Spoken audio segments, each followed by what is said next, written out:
আসসালামু আলাইকুম ওয়া রাহমাতুল্লাহি ওয়া বারাকাতুহু।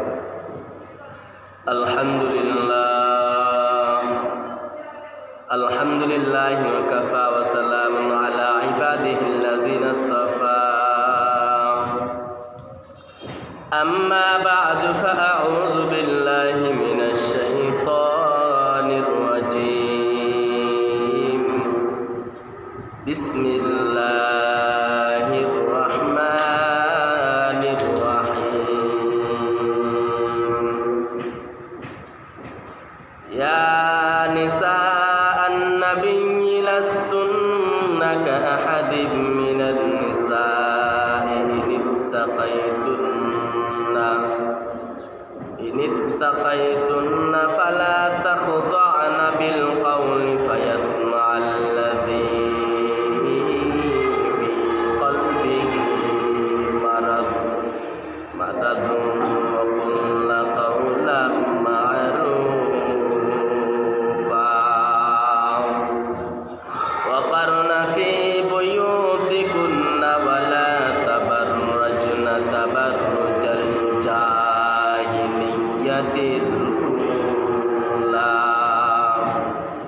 ওয়া আকিমনাস সালাতা ওয়া আতিনাস যাকাতা ওয়া আতি'নাল্লাহা ওয়া রাসূলাহু ইন্নামা ইউরিদুল্লাহু লিয়ুযহিবা আনকুমুর রিজসা আহলাল বাইতি ওয়া ইউতাহহিরাকুম তাতহীরা। ওয়া আন আবি হুরায়রাতা রাযিয়াল্লাহু আনহু قال النبي صلى الله عليه وسلم صنفان من أهل النار لم أرهما قوم معهم سيات كأذناب البقر يضرب الناس نساء كاسية عارية مميلات مائلات كأسنمة البخت المائلة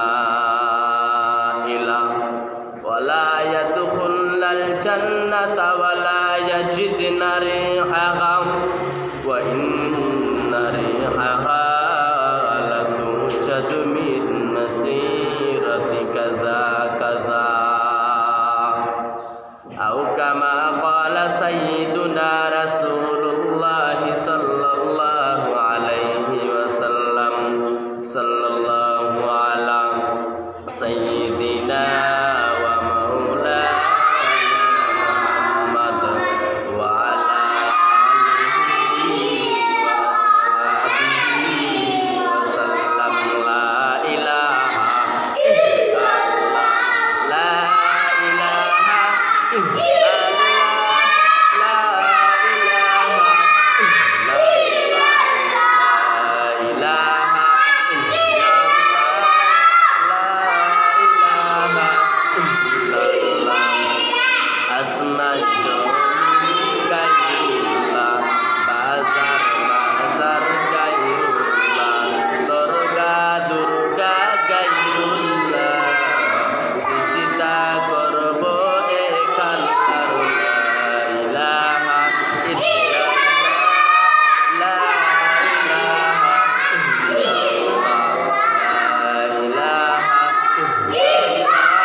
নিয়ামত নিয়ামত তাবজুকুনাদ কুফরে নিয়ামত আজকাফাত বিরকুনাদ রাব্বি আল্লাহ লা ইলাহা গায়রুহু ওয়া নাবিয়্যিহি মুহাম্মদ মুস্তাফাহু দীনিয়াল ইসলাম দীনু মাওকাহু আরজুকু কুরআনা নাফান ইনদাহু মুক্তাদায়া নাবিয়্যুন ওয়া সাহাবুহু রুজুমুন লিল হিদায়া ফি জামাহু আলা ইয়াসা ইনাল কাসরিল মুআল্লা সাতুদফানু আন কারিবিন ফিত তুরাবি লাহু মালাকু ইউনাদি কুল্লা ইয়াউমিন লিদুলিল মাউতি ওয়াবনু লিল খারাবি কালিলুন উবরিনা ফি দার দুনিয়া ওয়া মারজি'না ইলা বাইতিত তুরাবি ওয়া মারজি'না ইলা বাইতিত তুরাবি। আলহামদুলিল্লাহ, আমরা রব্বে কারিমের দরবারে শুকরিয়া আদায় করি যে রব্বুল আলামিন আমাদেরকে এই উম্মতের কলহ বিবাদের জামানায় দুনিয়ার সমস্ত ঝামেলা থেকে ফারেক করে, দুনিয়ার সমস্ত আফাত বালিয়া শাওয়াইব নাকাইস থেকে ফারেক করে মুক্ত করে এই রহমতি বরকতি কুরআনি নুরানি মজলিসে আমাদেরকে 10 মায়া 10 সন্তানকে জুড়ে মিলে বসার তৌফিক প্রদান করেছেন। তাই আমরা শরীরের সমস্ত জোরকে গলার মাঝ বরাবর এনে সিংহ ষাঁড় দূরের মতো আওয়াজ দিয়া বলে আলহামদুলিল্লাহ। আলহামদুলিল্লাহ, আমরা মুসলমান।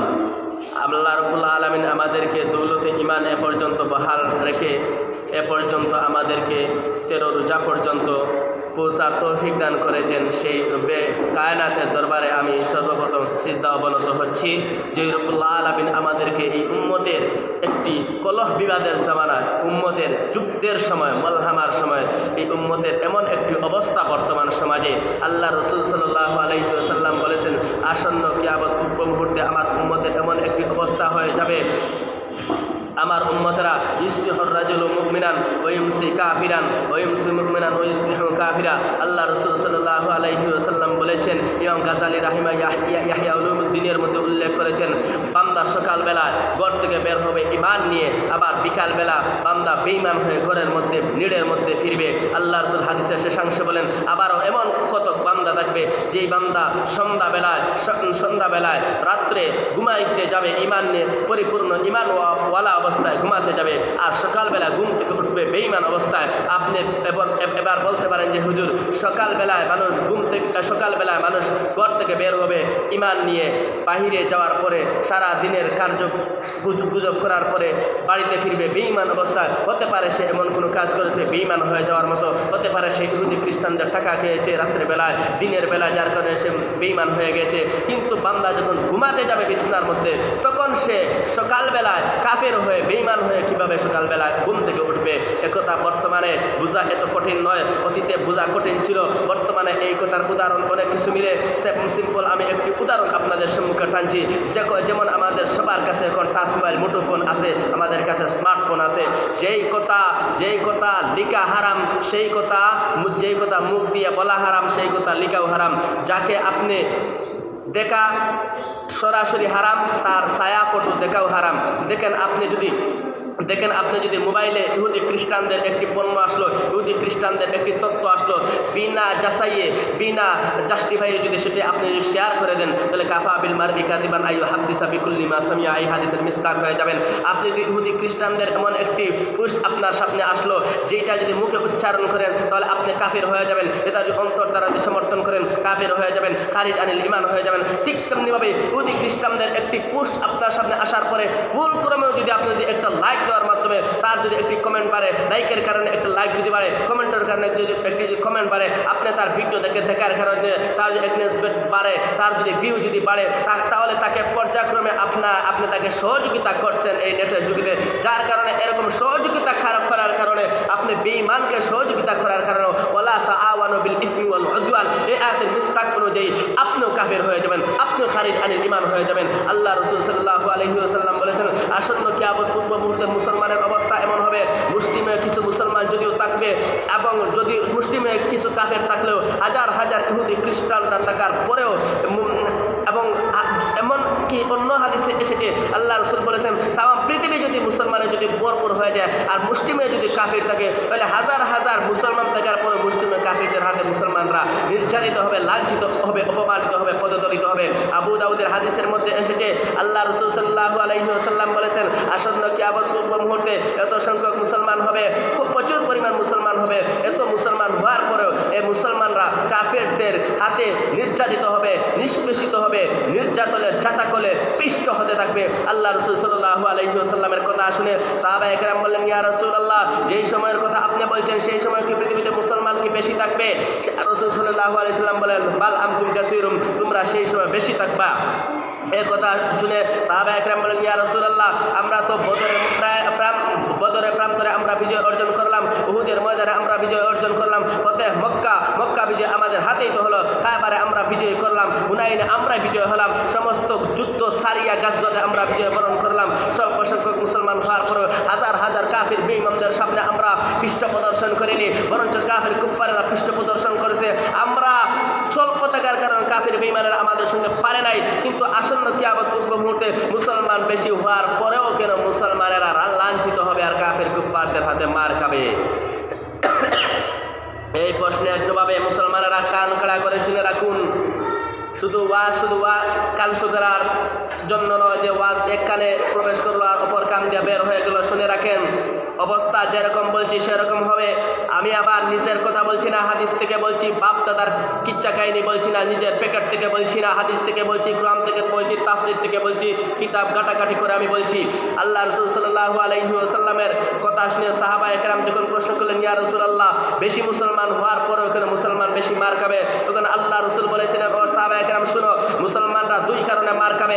একটি কারণ হলো হব্বুদ দুনিয়া, দুনিয়ার লোভ। দুই নম্বর হচ্ছে কারাহিয়াতুল মউত, মরণের ভয়, মৃত্যুকে তারা অপছন্দ করবে। দুনিয়ার জোশ খাতির সামনে নিজেকে বিলীন করে দেবে। দুনিয়ার মহব্বত অন্তরের মধ্যে ঢুকে যাবে, নারীর মহব্বত অন্তরে ঢুকবে, গাড়ির মহব্বত অন্তরে ঢুকবে, দুনিয়ার রঙিন স্বপ্নে সে উজ্জীবিত হবে, দুনিয়ার চাকচিক্যর মাধ্যমে সে নিজেকে নিমজ্জিত করে ফেলবে, যার কারণে সে মরণকে ভয় পাইবে, মরণকে অপছন্দ করবে। আল্লাহ রাসূল বলেছেন, যখন মানুষরা মরণকে ভয় করতে থাকবে, দুনিয়ার লোভ অন্তরের মধ্যে ঢুকে যাবে, তখন মুসলমানরা লাঞ্ছিত হবে, অপমানিত হবে আর পদদলিত হবে।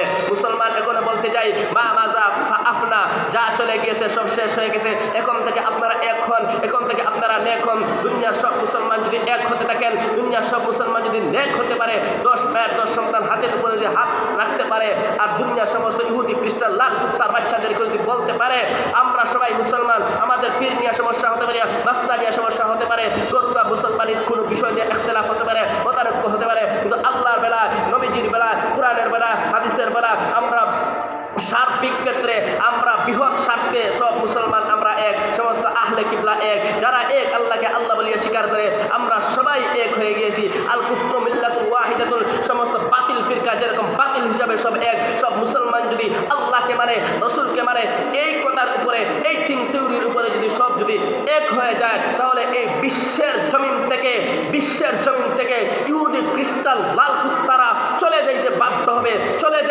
হবে। মুসলমানরা এই পৃথিবী আবার শাসন করবে, যেমন শাসন করেছিলেন সাহাবায়ে কেরাম, যেমন শাসন করেছেন মুহাম্মদ রাসূলুল্লাহ, যেমন শাসন করেছেন আবু বকর রাদিয়াল্লাহু আনহু, যেমন শাসন করেছেন অর্ধ পৃথিবী শাসন করেছেন উমর রাদিয়াল্লাহু তাআলা আনহু, যেমন শাসন করেছেন উসমান গাজী, যেমন শাসন করেছেন আরতুগরুল গাজী, যেমন শাসন করেছেন উসমানী খেলাফত, যেমন শাসন করেছেন উসমানী সাম্রাজ্য, যেমন ইসলামী সালতানাত যেই সময় ছিল, তারা যেভাবে সারা বিশ্ব যেভাবে শাসন করেছিল, যেভাবে ভারতবর্ষ 800 বছর মুসলমান শাসন করেছিল, যেভাবে স্পেন মুসলমানেরা 700 বছর শাসন করেছিল, সেই সময় মুসলমানরা এক ছিল।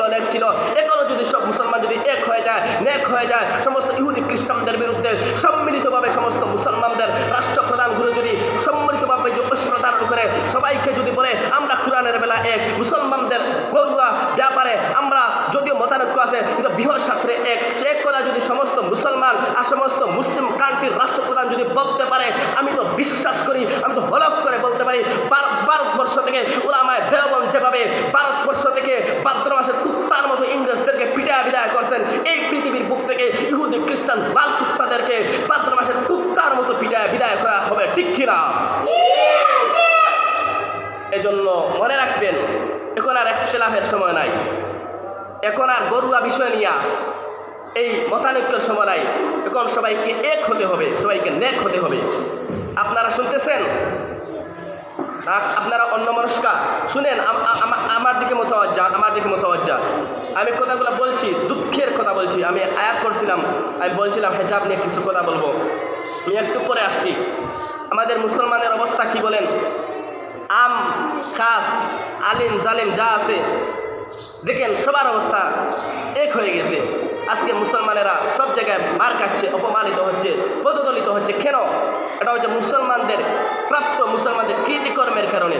সূরাতুর রুমের মধ্যে আল্লাহ রাব্বুল আলামিন বলেন, যাহারাল ফাসাদু ফিল বাররি ওয়াল বাহরি বিমা কাসাবাত আইদিন নাস।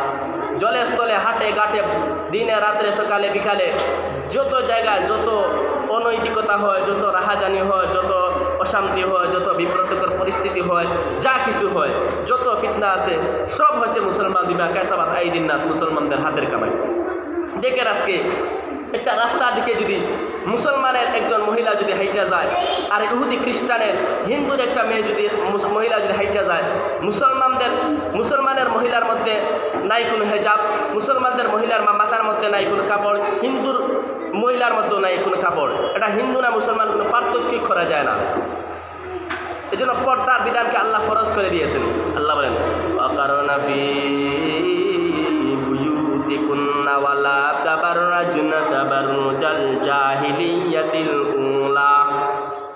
আল্লাহ এই আয়াতের মধ্যে নারীরা কিভাবে চলবে, কিভাবে ফিরবে, সূরাতুল আহজাবের মধ্যে, সূরা নূরের মধ্যে পর্দা সম্পর্কে ৮৪টা পুরো কুরআনের মধ্যে আলোচনা করেছেন যে নারীরা কিভাবে চলবে, কিভাবে থাকবে, কিভাবে খাইবে, কোথায় যাইবে, কোন সময় যাইতে পারবে, কোন সময় যাইতে পারবে না, এই সমস্ত আলোচনা আল্লাহ রাব্বুল আলামিন পবিত্র কুরআনের মধ্যে এবং বিশেষ করে এই আমার পঠিত আয়াতের মধ্যে করেছেন।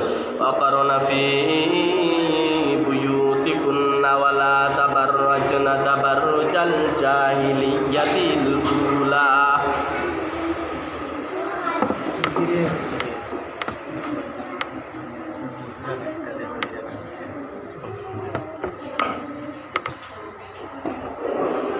তো যে আমি আয়াত করছিলাম, সেই আয়াতের মধ্যে আল্লাহ বলছেন, এই মহিলারা তোমরা তোমাদের স্বামীর ঘরের মধ্যে যদি বিবাহিত হয়ে থাকো, তাহলে স্বামীর ঘরের মধ্যে তোমরা আবদ্ধ থাকো। তোমরা যদি বিবাহিতা যদি না হও তাহলে তোমাদের বাবা মা ভাইয়ের ঘরে তোমরা আবদ্ধ থাকো। মহিলার জন্য ঘর এটা তার বন্দিশালা নয়, এটা তার কর্মস্থল। পুরুষের জন্য কর্মস্থল হলো ঘরের বাহির, আর মহিলাদের কর্মস্থল হলো মহিলাদের ঘর, স্বামীর ঘর, মা বাবার ঘর। এটা তার জন্য বন্দিশালা নয়। একজন মহিলাদের জন্য তো জান্নাত কামাই একেবারে সহজ। আমি তো আগেই বলেছি, আমি অনেকবার বলেছি এখানে। একজন মহিলা প্রথমে থাকবে মা বাবার দায়িত্বে। মা বাবা যদি ইন্তেকাল করেন, ভাই থাকলে ভাইয়ের দায়িত্বে থাকবে। একজন মহিলাকে লালন পালন করবে প্রথমে মা বাবা, এরপরে যদি মা বাবা ইন্তেকাল করেন লালন পালন করবে বড় ভাই বোন। যদি তার বিবাহ হয়ে যায় তাহলে তার লালন পালনের দায়িত্ব হচ্ছে তার স্বামীর উপরে। এরপরে তার যদি স্বামী যদি জীবিত থাকে আমরণ পর্যন্ত, মৃত্যুর আগ পর্যন্ত, তাহলে তো ঠিক আছে। যদি স্বামী যদি ছেড়ে দেয় তাহলেও তার দায়িত্বর ব্যবস্থা ইসলামে আছে। কেউ যদি এখন যদি কোনো মহিলা যদি স্বামীও না থাকে, কেউ যদি না থাকে, সেই মহিলার দায়িত্ব তো বেঁচে থাকতে হবে, খেতে হবে, রুজি রুটির ব্যবস্থা করতে হবে। সেই মহিলার দায়িত্ব হচ্ছে সরকারের কাছে। সরকারের যদি দায়িত্ব না নেয় তাহলে 3 কারণে মহিলা ঘর থেকে বের হতে পারে। 1 নম্বর হচ্ছে নিজের ব্যক্তিগত কারণে, একটা হচ্ছে ধর্মীয় কারণে, আর আরেকটি হচ্ছে অর্থগত কারণে। ব্যক্তিগত কারণে যেমন রুজি রুটির দরকার, কাজ করতে হবে, পর্দার সহিত কাজ করতে হবে। ইসলাম মহিলাদেরকে ঘর থেকে বের হওয়ার নির্দেশ দেয় নাই, তবে নিরুৎসাহিত করেছে ঘরের মধ্যে থাকার জন্য। কর্মস্থল ঘরকে বানিয়ে নেওয়ার জন্য নির্দেশ দিয়েছে, ঘরের মধ্যে থাকার কথা বলেছে। তবে ঘর থেকে প্রয়োজনে বের হতে পারবে, তবে বেপর্দার নির্দেশ দেয় নাই, বেপর্দা করার সুযোগ দেয় নাই। ব্যক্তিগত কারণে যেমন রুজির জন্য কাজ করার জন্য আপনি পর্দার সহিত আপনি বের হতে পারেন। ধর্মীয় কাজে যেমন আপনি হজ করতে হবে, আপনার উপরে হজ, আপনি সাহেবে মাল, এখন আপনি হজ করতে হলে ঘর থেকে বের হয়ে যেতে হবে, আপনি করতে পারেন। যদি কোনো সেপারেট এবং সেফ কোনো স্থান যদি থাকে, কোনো ব্যবস্থা যদি থাকে ভালোভাবে, ওয়াজ মাহফিল সেই জায়গায় পুরুষেরা শুনে, অন্য জায়গায় সেপারেট জায়গা আছে মহিলারা ওয়াজ মাহফিল শোনার জন্য ব্যবস্থা থাকে, তাহলে এইখানে দিন শিকারের জন্য মহিলারা যেতে পারে। এরকম আরও কিছু আছে, মহিলারা বের হতে পারে, কোনো সমস্যা নাই। ঘর একবারে মহিলাদের জন্য বন্দিশালা নয়, সেটা হচ্ছে তাদের জন্য কর্মস্থল। কিন্তু বর্তমান যুগের মহিলারা না আছে মাথায় কাপড়, না আছে। আগের জমানার মহিলারা তো দেখতাম রাস্তা দিকে হাইটা গেলে মাথার উপরে কাপড় রাখতো, সারা শরীর ডাইকা যাইতো। কিন্তু এখন জমানার মহিলারা কোনো পর্দা নাই। আগের জমানার মহিলা রাত্রেও কোনো জায়গায় গেলে তারা নেকাব পরতো, হেজাব পরতো, পর্দা করতো, পুশিদা করতো।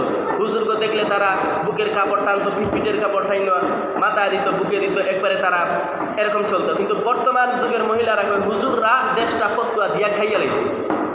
মাগো বোন, আমি আপনাকে বলছি, হুজুররা দেশ খায় নাই, হুজুররা আপনাদের কোনো ক্ষতি করে নাই। আপনাদের অধিকার নিশ্চিত করার জন্য, আপনার প্রাপ্য আপনাকে আপনার হাত পর্যন্ত পৌঁছে দেওয়ার জন্য, আপনি কিভাবে আপনার আমার মা বোনেরা কীভাবে এই দুনিয়ার জমিনে তাদের অধিকার নিয়ে বেঁচে থাকতে পারে, সেই চিন্তারা হুজুররা করতেছে সবসময়। হুজুরদের বিরুদ্ধে যায় না, হুজুরদেরকে ফতুয়া বাজার মৌলবাদ বললেন না। রাস্তাঘাটে দেখেন, শহরে বাজারে সব জায়গায় মহিলারা, বাজারে যান মহিলা ভরা। আগের জমানাতে তেমন ছিল না মহিলা, বাজারে যান, আপনি রাত্রে যান, দিনে তো আসেই, রাত্রেও মহিলারা বাজারে ভরা। শহরে বাজারে দেখো নারীদের দল, পর্দাবিহীন করে তারা জলমল। শহরে বাজারে দেখো নারীদের দল, পর্দাবিহীন করে তারা জলমল। অন্যকে তার দিকে আশেক বানায়, অন্যকে তার দিকে আশেক বানায়। দেশটায় আজি ধ্বংস নারীর বেপরদায়, দেশটায় আজি ধ্বংস নারীর বেপরদায়। দলে দলে নিয়া নারী মেলা মিলায়, পার্কে বসিয়া ওরা মেলা মিলায়। মেয়ে জাতি কুমলতি কিবা মন্ত্র জানে রে, প্রেমের রশি গলায় বাইদা আস্তে আস্তে হেঁটানে হেরে। শহরে বাজারে দেখো নারীদের দল, পর্দাবিহীন করে তারা জলমল, পর্দাবিহীন করে তারা জলমল। ইবলিসে আজম বাংলাদেশে আগমন হয়ে আসে নারীর বেশে। দলে দলে নিয়া নারী মেলা মিলায়, দলে দলে নারী নিয়া মেলা মিলায়। পার্কে বসিয়া ওরা মেলা মিলায়। সবার মুখে একই আওয়াজ হায় হায় হায়, সবার মুখে একই আওয়াজ হায় হায় হায়। আজকে সারা দুনিয়াটা জাহান্নামের আড্ডাখানায় পরিণত হয়েছে। পুরা দুনিয়াটা একবারে একটা খেলার পুতুলে, খেল তামাশার জায়গা হয়ে গেছে। অথচ এই দুনিয়াটা কি? এই দুনিয়া কি? এই দুনিয়া হচ্ছে আর দুনিয়া মাজরাতুল আখিরা, পরকালের সম্পদ সঞ্চয়ের জায়গা। এই জায়গায় যদি আপনি দুনিয়ার বাজারের খরিদ্দারের দিকে তাকায় দেখেন, আপনি যদি বাজার করতে গিয়ে যদি ইলিশ মাছ খরিদ করেন, খাবারের সময় ইলিশ মাছই পাইবেন। এই দুনিয়ার যদি বাজার করতে গিয়ে আপনি যদি রৌ মাছ খরিদ করেন, বাজারে গিয়ে খানার সময় রৌ মাছই পাইবা, অন্য মাছ পাইবা না। এই দুনিয়ার জমিনে যদি আপনি ইবাদত করেন, পরকালে ইবাদতের ফলাফল পাইবা। এই দুনিয়াতে আপনি যদি পর্দা করেন, পরকালে পর্দার ফলাফল পাইবা। কিন্তু এই দুনিয়াতে আপনি যত যা করবেন, পরকালে তাই পাইবা। যদি ভালো করেন, পরকালে ভালো পাইবা। যদি খারাপ করেন, পরকালে আপনার অবস্থা চূড়ান্ত হয়ে যাবে। উসমান রাদিয়াল্লাহু আনহু মরণের কবরের চিন্তা, তাদের অবস্থা কী ছিল, অথচ জান্নাতের সার্টিফিকেট তাদের হাতে ছিল। এই জন্য আমি বলি সবসময় সব জায়গায় যে মাটির উপরে যে যত ভালো হয়ে থাকবে, মাটির নিচে সে তত আরামে থাকবে। মাটির নিচে যে যত ভালো, মাটির নিচেও সে তত ভালো থাকবে। মাটির উপরে যে আপনি যেরকম, আপনি যদি চুরি ডাকাতি করেন, মাটির নিচে অবস্থা চূড়ান্ত হয়ে যাবে। উপরে যদি আপনি চলেন, ওয়া ইযা খাতাবাহুমুল জাহিলুনা সালামা ক্বালু সালামা, দুনিয়ার জমিনে যদি আপনি ইবাদুর রহমানিল্লাযীনা ইয়ামশুনা আলাল আরদি হাওনা, আপনি যদি নম্র ভদ্রভাবে যদি চলেন এই পৃথিবীর জমিনে, মানুষের যদি কষ্ট দেন না, আপনার মাটির নিচে আপনি খুব ভালোভাবে থাকবেন। দেখেন সাহাবায়ে কেরামদের মানাকিব, সাহাবায়ে কেরামদের জীবনী দেখেন, শুধু কান্না কান্না কান্না। তারা তো দেখা যায় গুনাহ করবে তো দূরের কথা, এরপরে মরণ পর্যন্ত কাঁদছেন আর বলছেন, আল্লাহ অন্ধকার খবরে একা একা কীভাবে থাকবো। মৌতু কাসিন কুল্লু নাসিন শারিবুন, কাবরু বাইতিন কুল্লু নাসিন দাখিলুন। সাহাবায়ে কেরাম, মহিলা সাহাবি যারা, আজকে অনেক মহিলা দেখা যায় বাজারে হাটে ঘাটে বেপরদা অবস্থা। জিজ্ঞাসা করা হয়, কেন আপনি? কয় আমি স্বামী নাই, ছেলে নাই, সন্তান নাই, কেউ নাই, মা বাবা নাই, এই জন্য কর্ম করতে হচ্ছে। মহিলা মাগো, আপনি কর্ম করতে অবশ্যই ইসলাম আপনাকে অনুমতি দিয়েছে ঘরের বাইরে যাওয়ার জন্য। কিন্তু বেপর্দা করেন কেন? বেপর্দা হয়ে গেলেন কেন? মাথায় কাপড় নাই কেন? বুকে কাপড় নাই কেন? অর্ধনগ্ন কেন? আল্লাহ রসুল বলেন, সিনফান মিন আহলিন নার লাম আরাহুমা কওমুম মাআহুম সিয়াতুন কাআযনাবিল বাকারি ইয়াদরিবুনা বিহান নাসা ওয়া নিসাউন কাসিয়াতুন আরিয়াতুন মুমিলাতুন মাইলাতুন কাআসনিমাতিল বুখতিল মাইলা ওয়ালা ইয়াদখুলনাল জান্নাতা ওয়ালা ইয়াজিদনা রিহাহা ওয়া ইন্না রিহাহা লাতুজাদু মিন মাসিরাতি কাযা কাযা। নবী আলাইহিস সালাম বলেন, দুই ধরনের ব্যক্তি আছে, দুই ধরনের ব্যক্তি তারা জাহান্নামের মধ্যে যাবে। বিশেষ করে দুনিয়ার সমস্ত মানুষদেরকে আল্লাহর নবী ওয়াজ করেছেন, অ্যাডভাইস করেছেন, বয়ান করেছেন, বক্তৃতা দিয়েছেন যে দুই ধরনের ব্যক্তিরা জাহান্নামে যাবে। কয় ধরনের? বলেন, কয় ধরনের ব্যক্তি জাহান্নামে যাবে? দুই ধরনের। এক নম্বর, ইয়াদরিবুনা বিহান নাসা, কিছু সংখ্যক মানুষ যাদের হাতে ইয়াদরিবুনা বিহান নাসা কাআযনাবিল বাকারি, মানে গরুর গাভীর লেজের মতো তাদের হাতে চাবুক থাকবে, আর অন্যায়ভাবে মানুষকে মারতে থাকবে, মানুষকে শাসন করতে করতে শোষণ করে ফেলবে, মানে মার্জিন ক্রস করে ফেলবে। তখন সে আর শাসক না থেকে শোষক হয়ে যাবে, তখন সে জালিম হয়ে যাবে, যার কারণে সে হাশরের ময়দানে আল্লাহ তাআলার কাছে মানে কঠোরভাবে সে আখাজা হতে হবে, দরপাকর হতে হবে। আল্লাহ রাসূল আরেক ধরনের ব্যক্তির কথা বলেছেন। আরেক ধরনের ব্যক্তিকে নবী আলাইহিস সালাম বলেন, ওয়া নিসাউন কাসিয়াতুন আরিয়াতুন মুমিলাতুন মাইলাতুন। আরেক ধরনের মহিলা হইল তারা এমন কাপড় পরিধান করবে যে কাপড় পরিধান করার পরেও সে উলঙ্গ। এমন কাপড় পরিধান করবে, এমন টাইট পিট কাপড় পরিধান করবে। কত যত ড্রেস আছে না, পাখি ড্রেস, কটকটি, হতা হতা এরোনা আছে না, এই জালের মতো কিরম কাপড় আছে, এই কাপড়গুলা পরিধান করলে দেখা যায় শরীরের ভিতর দেখা যায়। এমন টাইট কাপড় পিনছে যে শরীরের উষা মেশা সব বোঝা যায়। আবার কথাগুলো আপনাদের কাছে এগুলা কিছু বিরক্তকর হতে পারে, কিন্তু কিছু করার নাই, আপনি রাগ করতে পারেন। হক কথা বলা আমার দায়িত্ব, আমি বলছি, আপনি শুনেন। আমি চাই না আপনি জাহান্নামে যান, আল্লাহ নবী চান না কেউ জাহান্নামে যান, আমি চাই না আপনার ক্ষতি হোক। এই জন্য আমি বলছি, এমন টাইটপিট কাপড় পরবেন না, এমন নম্র ভাষায় কথা বলবেন না যে আপনার প্রতি আরেক পুরুষ আকৃষ্ট হয়ে যায়, এরকম বলবেন না।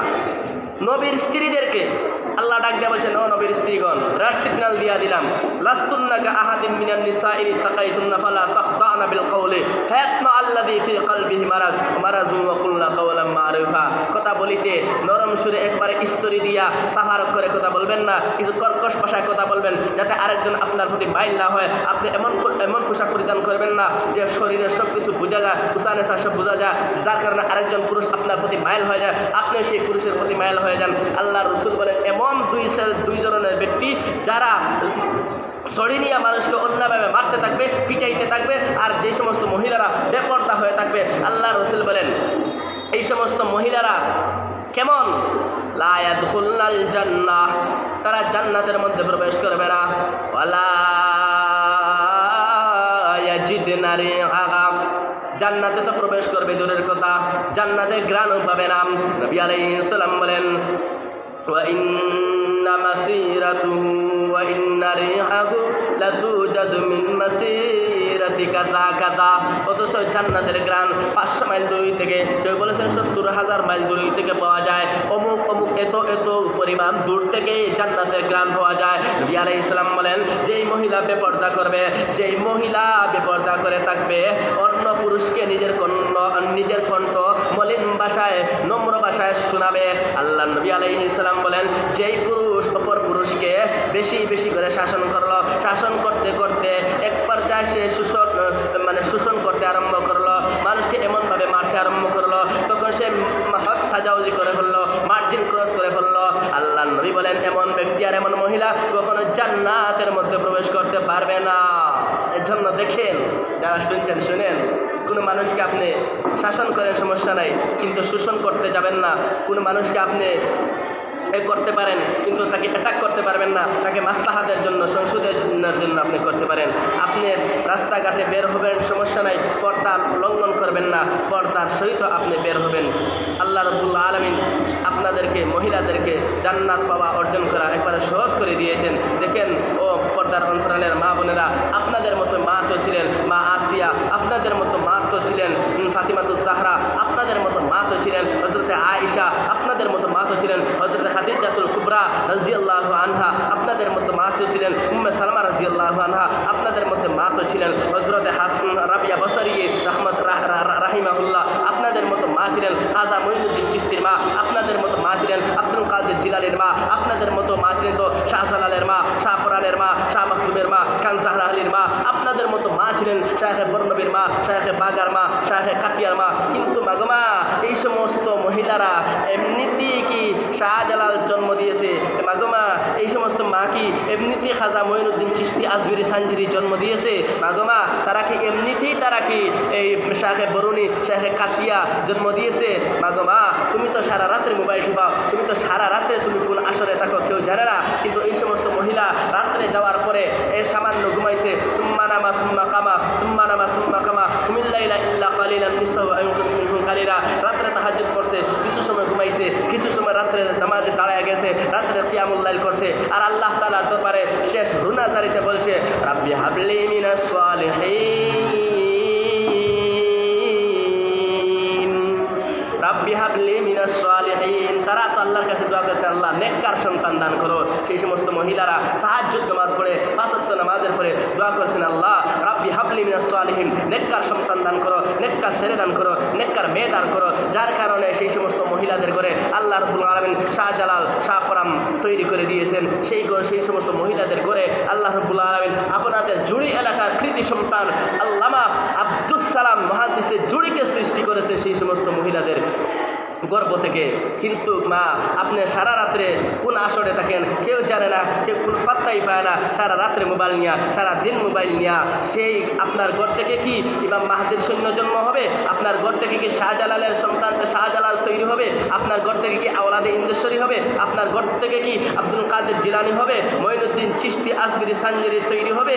মা মা শুনে রাখেন, শুনে রাখেন, এগুলা অনেক কষ্ট করে তৈরি করতে হয়। অনেক কষ্ট, ক্লেশ ভোগান্তির পরে আপনার ঘর থেকে মধ্যে মুজাহিদ তৈরি হবে। আপনি যদি আজ থেকে যদি আপনি প্রস্তুত হয়ে যান, আমার সন্তানকে আমি সুপথে পরিচালিত করব, কোরআন শিক্ষা দিব, হাদিস শিক্ষা দিব, আল্লাহর কসম করে বলতে পারি, আপনি যদি আপনার কণ্ঠকে যদি কোনো বেগানা পুরুষকে যদি না শোনান, আপনার কাপড়কে যদি আপনি সেপারেট হয়ে যদি রাখেন, আপনি যদি পর্দার সহিত যদি চলেন, স্বামীর যদি আনুগত্য করেন, পাঁচ ওয়াক্ত যদি নামাজ পড়েন, নিজের সতীর্থ সম্ভ্রমকে যদি হেফাজত করার দায়িত্ব নিয়ে নেন, আল্লাহর কসম করে হলফ করে বলতে পারি, কোরআন যদি সত্য হয়, হাদিস যদি সত্য হয়, আমার এই কথাও সত্য, আপনার ঘর থেকে মধ্যে মুজাহিদ তৈরি হবে, আপনার ঘর থেকে বাহাদুর সৈন্য হবে, আপনার ঘর থেকে ঈসা আলাইহিস সালামের সৈন্য তৈরি হবে, আপনার ঘর থেকে তৃতীয় বিশ্বযুদ্ধের মুজাহিদ তৈরি হবে গো মা। কিন্তু আপনি তো কি করেন, সারা রাত্রে ফেসবুকে, সারা রাত্রে আপনি এই করেন সেই করেন, ইরিং বিরিং ফিরিং করতেছেন। যার কারণে আপনার ঘর থেকে কি তৈরি হয়? আপনার ঘর থেকে কাদিয়ানি তৈরি হয়, গোলাম আহমদ কাদিয়ানি তৈরি হয়, আপনার ঘর থেকে জওয়ানবাগি তৈরি হয়, আপনার ঘর থেকে নাস্তিক হয়, আপনার ঘর থেকে মুরতাদ হয়, আপনার ঘর থেকে কমিউনিস্ট হয়, আপনার ঘর থেকে সোশ্যালিজম হয়, আপনার ঘর থেকে কমিউনিজম তৈরি হয়। যদি আপনি যদি দেশকে যদি একটি সুসন্তান যদি উপহার দিতে চান, তাহলে আপনি তাহাজ্জুদ পড়েন, নামাজ পড়েন, পর্দা করেন, স্বামীর আনুগত্য করেন, পাঁচ ওয়াক্ত নামাজ পড়েন, দেখবেন আপনার ঘর থেকে এক একজন বরুণার পীর সাহেব তৈরি হবে, আপনার ঘর থেকে এক একজন মসজিদের ইমাম তৈরি হবে, আপনার ঘর থেকে এক একজন মাদ্রাসার মুহতামিম তৈরি হবে, এক একজন মাদ্রাসার নাসিম তৈরি হবে, জাতির সর্বশ্রেষ্ঠ সন্তান তৈরি হবে। কিন্তু মা চিন্তা করেন, একদিন কবরে যেতে হবে আপনাকে। সাহাবায়ে কেরাম কত কষ্ট করেছেন, এরপরে কি রসুলের আদর্শ ছেড়ে দিয়েছেন? কখনো চায়েন নাই। রসুলের আদর্শ নম্বর 1 ফলো করেছেন সাহাবায়ে কেরাম। কীভাবে দেখেন, হিজরতের যখন হুকুম হয়ে যায়, আল্লাহ নবী সমস্ত সাহাবায়ে কেরামদেরকে অর্ডার করেন, আমার সাহাবায়ে কেরাম হিজরত করে মদিনায় যাও।